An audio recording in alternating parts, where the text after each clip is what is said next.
Welcome back sa aming podcast ngayon at ang name ng podcast namin ay Ireg Studios Podcast. Ireg kasi Ireg kaming lahat. Yeah. Ibig sabihin, ang pag-uusapan natin today, kami lang din ang pagiging irregular student namin.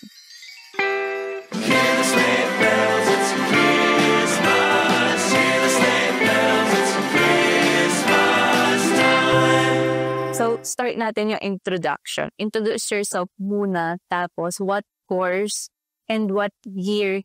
Theoretically. Okay. I'm Faith Manaay, multimedia arts student ngayon. Pero dati IT ako, so 4th year na ako ngayon. Pero dapat 4th year ako ngayon, 3rd year pa lang. Ano na? Go! Go! Ikaw. So, I'm Portia Veronica Uy. I'm 22 years old. Ngayon currently 3rd year multimedia arts student na dapat 4th year na din. Tapos, dati ako, hirap sabihin aerospace engineering sa BSU. Hero. Yun lang. About you? I'm Perlene Talde. From MMA din. Nag-shift din to MMA. The reason why nag-shift is school. And dapat graduate na ako ngayon. Matagal na actually. Pero, wait lang yung age. Nakalimutan yung age. Age ba? Wala yun, man. Basta nag-aaral ako. 4th year. Okay. Okay, next natin is, like, ikikwento na lang siguro kung bakit ka nag-shift. Like, the reason why you shift. Ay, ako ganun. Ganun tayo. Kasi ako, nag-shift ako, first year, first sem pa lang ng IT. Kasi nung pagpunta ko doon, as in, talaga, feeling ko talaga hindi ako belong. Tapos, puro lalaki doon. As in, puro lalaki, ako lang yung babae. So, ang awkward, tapos sila magkakakilala na. Tapos, puro lang, ang hirap makisama. Tapos, syempre, new school, new environment, nahirapan ako mag-adjust talaga. Tapos, nung nung midterms namin, sabi ko, ayoko na talaga. Hindi na ako nakaabot ng second sem. Tinapos ko na. Wala akong isang taon sa IT. 3 months. Pero first choice mong IT talaga? Hindi. Oo, first choice ko. Pero sa Manila kasi dapat. Okay. So, yung gusto ko talagang course, Information Technology, major in Multimedia Arts. Tapos nung ako sa Lasal, nakita ko may IT, tapos may MMA. Sabi ko, anong pipiliin ko dito? IT na lang. Kasi nag-IT ako, tapos hindi ko rin naman pala gusto. MMA. Pero into coding ka ba talaga or into Hindi, arts ka? wala akong alam sa coding. Into arts talaga. Hindi ko rin alam Kasi cool. One of the boys ka pala. Hindi ko alam yung C++, mga ganun. Hindi ko yun. Oo. Out of pressure? Out of pressure na rin. Kasi sabi ng mga kapatid ko, sige mag-IT ka, madaming pera dyan. Ganyan. So siguro, doon ako naniwala. Pero, totoo pala na pag ayaw mo yung ginagawa mo, hindi ka talaga sasaya at hindi mo mapipilit. Yun. Ikaw? Ako naman, first choice ko talaga ay soldier. Ba't kayo natawa? Tunay kasi yun, legit kasi yun. Love is a war and I am your soldier.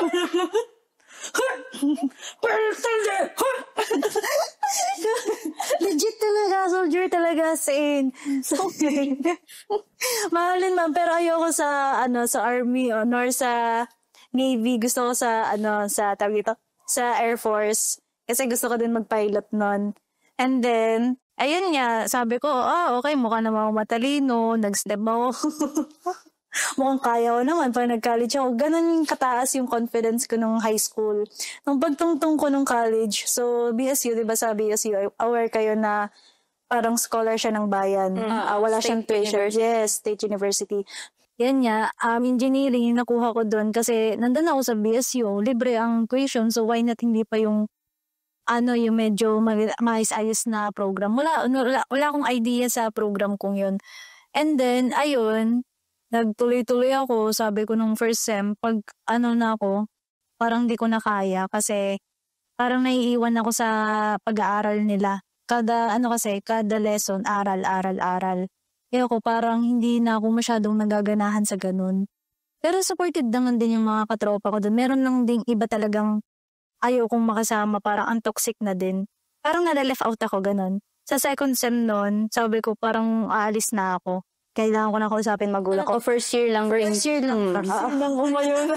First sem mo lang din yon? First sem yun, pero hindi pa ako nag-give up nun. Kasi nga, ang big deal sa pamilya ko na mag-shift. Oo, kasi ako yung una sa pamilya na mag-shift. Yun.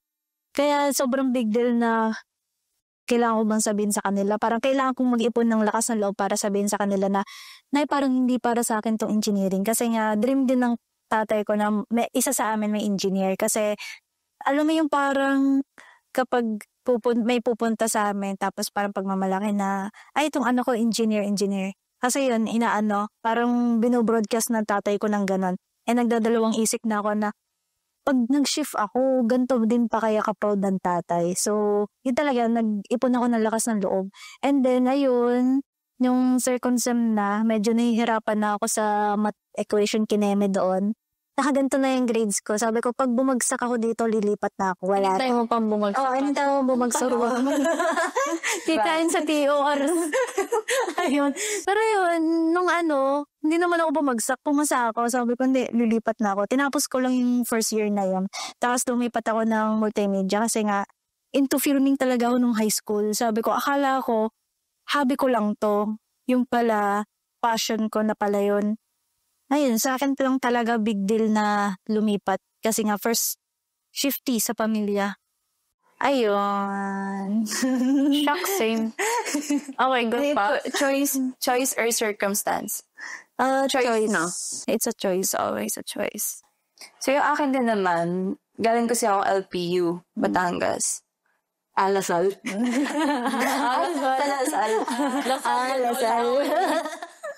Sorry. So, BSU ka. Ako kasi is LPU Batangas. Yun lang din. Sobrang init din kasi doon. Kung alam niyo lang guys, kung gaano kainit sa Batangas. Gaano kainit sa Batangas? Ay, alam mo, ang init. Ganun. Alam mo yung malapit kasi sa dagat. So, pag malapit kasi sa dagat, yung malagkit. Oo. Yung kahit kano ka maligo before pumasok, tapos pagdating mo sa school, is palagkit ka pa din talaga. Natitiis ko yung doon. Pero nung parang patagal na, umabot ako ng first year, first sem and second sem. Second year na dapat tapos niya. Tapos ko yung kami hindi nakakatawa. Kasi wala naman ako problem when it comes sa ACADS, sa LPU. Kasi nga, di ba, MMA din ako doon. Kaya gusto ko din yung ginagawa. Maganda din yung pamamalakad nila. Kasi yung naging problem kasi is yung mga tao. Like, sobrang toxic din nila. Ayoko kasi ng toxic environment. Like, sobrang na nga ng paligid, dadagdagan pa ng mga tao. So, after ko matapos yung first year na yon, lumipat na ako ng Lasal. And kinuha ko ulit yung choice na MMA. What's the most challenging part of being an irregular student? Siyempre, meet new people. Yun ang challenging sa akin. Tapos mag-a-adjust ka sa new environment doon. Iba yung environment na pinanggalingan ko, tapos biglang adjust na doon. And then, ayun, laking adjustment lang talaga yung nagawa ko. Tapos wala pa talaga akong nakikilalang yung tunay na mga kasama mo talaga mga kaibigan. Ang hirap makisama nun sa akin. Ang hirap makisama sa tao. Tapos, yun, adjustment. Parang, gusto mo makipag-bond pero hindi mo alam kung sino at saka, sino yung sino yung i-connect mong tao na mga kasama mo after. Ayun din siguro. For starter siguro, yun yung mahirap. Yung magiging irregular student na wala kang kakilala. Yung first start ka ng pagiging irreg, wala kang kakilala, hindi mo alam kung anong section mo, kung paano ka pupunta doon. Lalo na iba-iba yung schedule mo. Just sa section.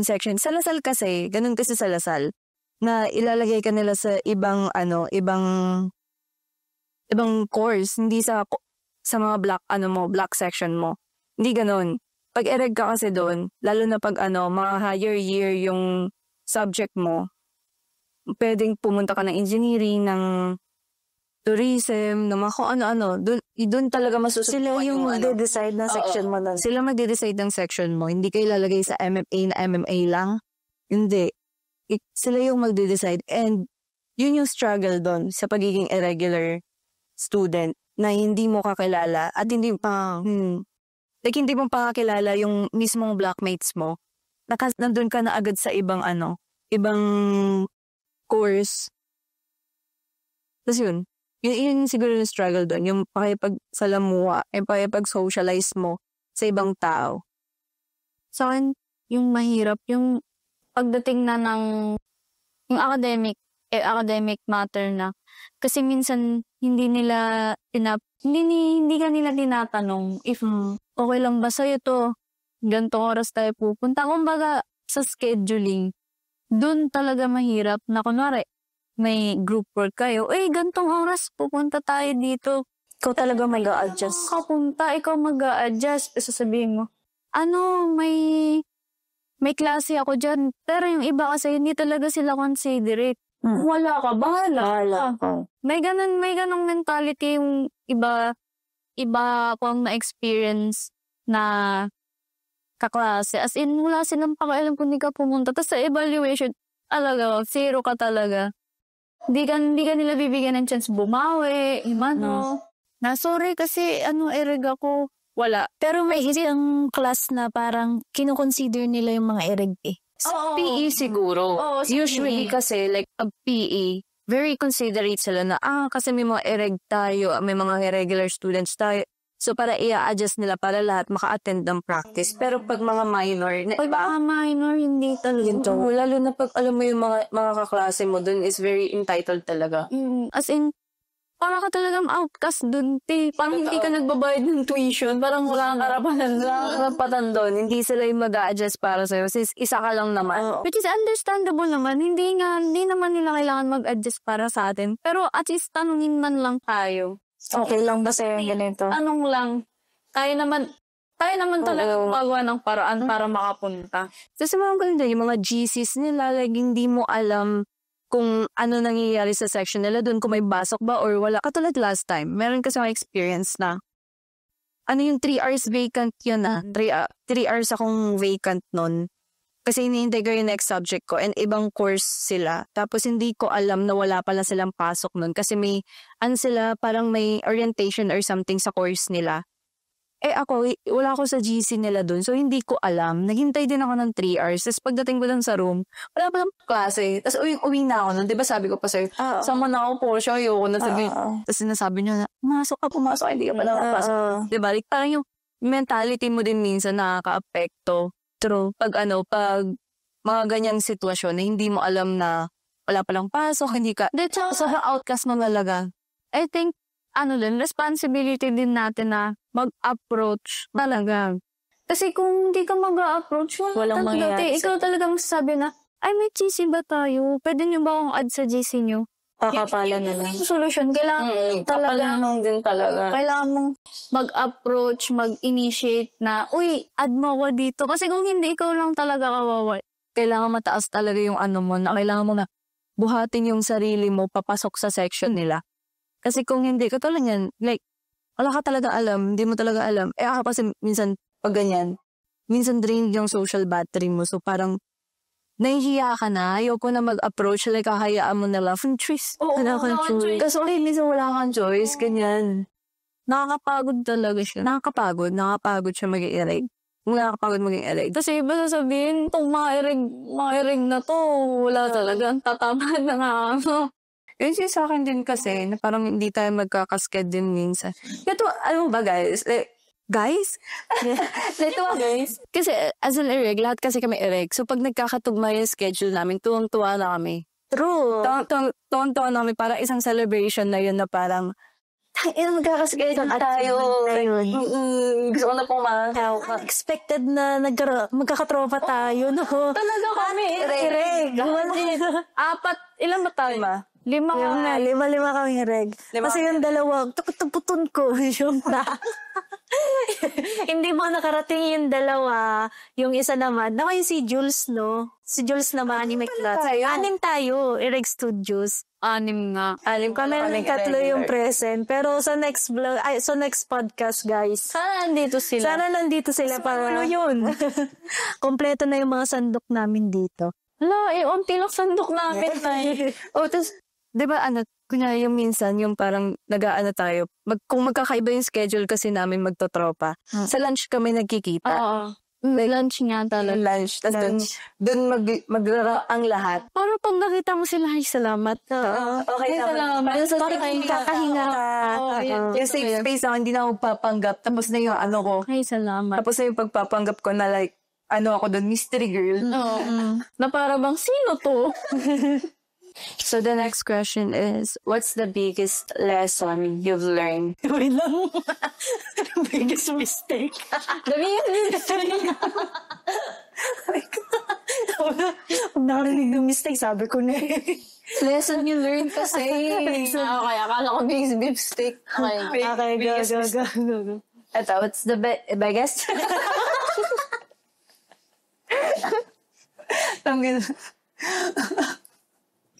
Sige, start natin ng biggest mistake. Okay.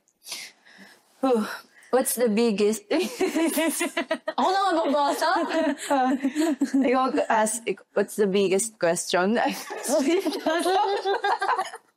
Okay. The question is, what's the biggest lesson you learned from being an irregular student? Bro, biggest lesson ko, siguro, like, katulad ng sinabi ko kanina na, hindi lahat may same, hindi lahat may same na pace sa life. Like, if yun yung pace mo, edi yun yung sundan mo. Kasi hindi lahat may parehas na calendar sa buhay. Na hindi masamang maging mag-isa. It's not a bad thing to be alone. Yun talaga yung biggest lesson sa akin. Kasi nung high school ako, takot ako mawala ng kaibigan. As in, to the point na yung mga high school friends ko. To the point na, alam mo yung nagiging people pleaser ka. Parang ganun. Ayoko makaramdam ng ganun. There's a good thing being alone. There's a bad thing being alone. Pero depende yun sa Pero tao. para sa akin, Oo. malaking bagay na natuto ko maging mag-isa. Lalo na, noon, lumipat ako sa Lasal na wala naman akong kakilala, wala akong kaibigan. Nagtataka nga yung pamilya ko, wala ka talagang kaibigan? Sabi ko, wala. Sabi ko, it takes time bago makakita ng taong hindi ka husgahan, tsaka match sa energy mo. Ang dami kong trinay na friendship sa Lasal. Wala talaga. Hindi talaga. Hindi talaga yun. Hindi masama maging mag-isa. Pero hindi rin naman masama na mag-long ka ng kasama. Hindi masama, parte ng pagiging tao. Pero kasi pag marunong kang mag-isa, parang ang resilient mo, parang kaya kong gawin lahat. Ganun. Actually, napag-usapan niya namin, nagkaroon kami ng talk na yan ni Faith about dyan sa parang may tao kasi talaga na kaya mag-isa. Na parang they can stand alone. Like, kunyari, yan, yung mga yung mga struggle niya na hindi siya nahirapan sa mga ibang, ibang section niya or ka-course niya. Kasi nga, okay lang sa kanya. Okay lang sa kanya na mag-isa siya. Compared sa akin na takot ako mag-isa. Ayun. Yun yung difference. Yun yung difference namin, na takot ako mag-isa. Kaya, nahihirapan ako mag-struggle doon as an ireg kasi ang dami kong namimit na new people at the same time hindi ako maka-match sa energy nila kasi nga feeling ko others ako. Yun. Tapos parang sa kanya din naman good thing yun kasi hindi naman nila ako kalalay. Parang wala akong kaya sa kanila. Ganon. Yun yung parang naging talk namin doon na parang difference namin. Na may mga tao talaga na okay mag-isa and yung ibang tao naman hindi sanay mag-isa. Tsaka wala namang masama. Wala masama. So, yun yun, speaking of pagiging mag-isa, sa akin naman, okay lang din naman kasi balance yung sa akin. Approachable kasi ako. Kung hindi, kung walang nag-a-approach sa'yo, ako yung mag-a-approach sa'yo. Kasi ganun yung ganun yung mindset ko. It's a good thing na it's a good thing na magkikirig kasi ang dami mong makikilala kasi. Oo, ang dami. Sobra connections, kung approachable ka, at kung marunong kang makisama sa iba. Yun yun. Yan nga. Disclaimer yun na hindi lahat ng ereg bobo agad Oo. There's some chances lang talaga na hindi mo nagustuhan yung first choice mo. Oo, nasa isip mo talaga yun. Hindi lahat ng ereg. Pagkat lumipat ka, bumagsak ka doon. Sometimes it's talaga like, hindi ka lang masaya doon. Yung sa mindset. Hindi lang tayo masaya naman. Hindi naman tayo bumagsak. Kasi minsan, ang tingin nila sa iba sa ereg, ang tingin ng iba sa ereg, bumagsak to sa kanyang program na to, kaya naging ereg. Yun yung mindset nila. Change yun. Change yun kasi hindi lahat ng ereg is bumagsak doon. Kasi karamihan ng ereg, hindi lang sila masaya doon sa program na yun or hindi sila sure kung doon ba talaga. Pero siyempre, hindi namin pinopromote maging ereg ha. Maging regular students pa rin kayo as much as possible. Mas pag-isipan nyo yung program na dapat talaga para sa inyong kampalosion. Hoy, tara, ereg. Masaya sila, ereg. Masaya, hindi naman. Merry Christmas, everyone. Hina-highlight lang namin na sa pagiging kay ereg kami, nakapahid kami ng comfort. Yes. Naging confident kami somehow. Ganon. Hindi kasi. Sabihin mo, kayo maging ereg. Ngayon ko nga lang din nalaman na may ganong mindset din pala to na pag ereg ka, bobo ka. Masyadong, kilala yung program mo, engineering, napaka-entitled niyan. Sabi, ay, siguro ito bumagsak to kaya nandito. Yun yung first impression sa akin nung, di ko alam kung anong program yung nakasama ko dun eh. Basta, nasa minor ako lang yung nag-iisang ereg nun. Tapos tinanong niya ako, ano yung dati mong program? Sabi ko, engineering. Ay, tapos, Ganon. yun na yung naset ko sa mind ko. Sabi ko, oh shit. Oo, para ay, bawal ko sabihin. Kaya nga sabihin na, ano ka dati? IT? Ano ka ngayon? So, parang ang laking jump Yun na rin naman. Yung sa'yo lang. Yung sa'yo, sa akin hindi. Pa rin naman pala. Sabi sa akin laking jump niyan na. Sabi ko, yung nga parang, nakisama na lang. Mahirap yung Hirap nung sa akin. Anong study or life hacks mo as an irregular student? Sa akin, hindi siya life hack. Pero, as much as possible. Study habits pala Gawin nyo agad yung mga school works nyo. Actually, Totoo yun. Parang, mapagpanggap pakinggan na gawin nyo agad. Pero totoo yun. Ano yung tulong nun? Kesa nakataram. Yun. Gawin kasi nyo agad. big yun parang malaki agad yung luwag ng schedule mo. Pag once na binigay sa'yo, tapos ginawa mo agad, tapos may bibigay na isang subject pa. So parang hindi ka na-overwhelmed Isat na lang sa mind na pag nagawa ko to, makakapagpahinga ako the rest of the day. Totoo yun. Kasi pahinga ka ngayon, tapos cram later. I know. Hindi ko recommend. Not recommended. Pero ginagawa rin namin yun. Pero, kasi alam natin na kaya naman natin. Yun din yung sobrang big doon. Parang naging malaking adjustment sa akin. Pag ginagawa ko kaagad yung isang gawain. Tapos parang after nun, kaya ko lang. Madali pala talaga. Napag tinitignan ko. Diba, may mga times tinitignan ko kayo na parang, ay, hindi pa kayo. Nagugulat ikaw na, ay, kaya ko may pala. gawa ka na, Ganon. Napipressure lang naman ako dun sa isa. What advice would you give to someone who is irregular or natatakot maging irregular? Actually, if magiging irregular ka, huwag ka matakot mag-approach ng mga tao. Huwag mong iisipin yung iisipin nila, yung judgment nila sa'yo. Kasi wala kang mararating kung mahihiya ka, wala lang patutunguhan. Ikaw lang rin mahihirapan sa huli. Yun lang. Parang being irregular means independency. Like, kailangan independent talaga sa mga choices. And maging resilient nga. Kasi, parang ikargo mo yung sarili mo. Sarili mo lang talaga. Which is okay nga lang din. Sarili mo lang yung dala mo. Wala kang inisip na iba. Okay yun, no? Tsaka din, pag ereg ka, hindi naman ibig sabihin nun is delayed ka. Delayed ka sa mga gantong bagay. You're still graduate. Nasa own timeline mo ikaw. Like, okay lang yan. Walang yun man. Okay lang kay Taylor Swift, your own kid. You always have been. Okay. Ayun. So, advice ko lang sa inyo, huwag kayong matakot mag-try. Maging erect. Tunay, kung hindi na kayo masaya sa ginagawa nyo or alam nyo na mas kaya nyo dun sa ibang way or ibang program, i-push nyo. At saka, Oo, yun yung ng pagiging ising. kailangan talagang patunayan. Lumipat ka dyan. Decision mo na. Oo. Tsaka, I agree.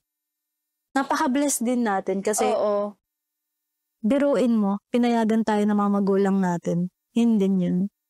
Tsaka yung iba nga, third year na sila sa isang course. Pero nag-shift pa din sila. And yun nga, wala din naman silang pake sa ibang judgment pa at ma-delay. I mean, there's still some regret na, sayang, gagraduate na sana ako. Ganun. Pero wala hindi sila masaya dun Iba talaga kasi pag gusto mo.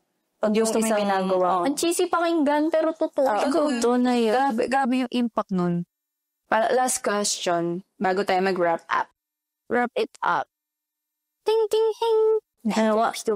Ano yung camera? 1, 2, 3. Saba. Camera 1, 2, 3. Yun yung 3 namin, 3 ka? Sige, isa pa. 1, 2, 3, go. Camera 1, 2, 3. Okay. Diyos ko, nakailang take pa nun. Okay. If you could talk to your past self before becoming an irregular student, what would you say? Sasabihin ko sa kanya na it's okay nga talaga. Na wala man judge sa'yo. Na susuportahan ka pa rin naman kahit i-rin ka. Ganun. Kahit lumipat ka. Pero nakakalungkot kasi yung iba, hindi ganun yung situation. Masasabi ko na maswerte talaga. Maswerte talaga ako. Na fully support sila sa akin. Yun lang.